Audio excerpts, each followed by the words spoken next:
This is Jimmy with Progressive Performance, and today I wanted to take some time to talk about the hierarchy of nutrition organization. When we look at organizing a balanced diet for any physique goal, we have to look at our hierarchy not in terms of what kinds of foods you're eating, if there's a superfood or not. We have to look at it in terms of the bigger scientific principles of changing your body composition. The first principle is calorie balance. If you want to gain weight, you got to add more calories. If you want to lose weight, you got to take out more calories. Bar none, this is the number one most important part of a physique goal-based diet. Then we can look up to our macronutrient balance, which is going to determine how much energy calories we're getting and how much protein building block calories we're getting.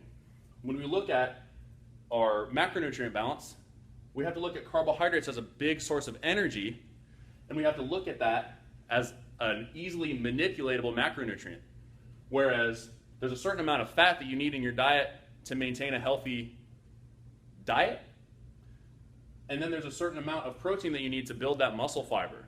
So protein ends up being somewhat more of a constant, whereas carbohydrates and fats can be manipulated, more so carbohydrates than fats. Our next big point is fiber and water. That fiber content of those carbohydrates that we're talking about plays a huge role in your digestion time.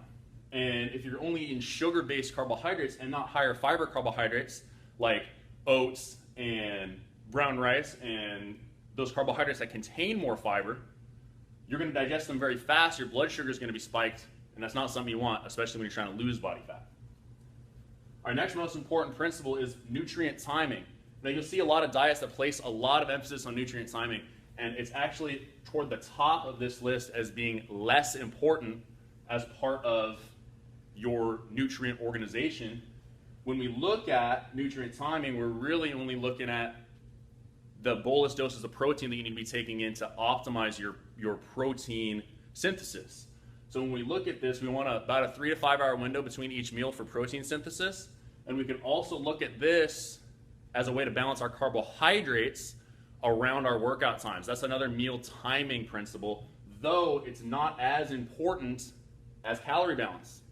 Biggest, most important thing.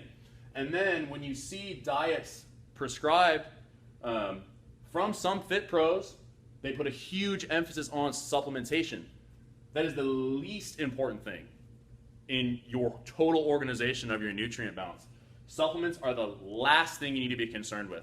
So if you're concerned with what kind of pre-workout you're taking, involving specific stimulants before you're worried about your calorie balance, that's hugely mistaken.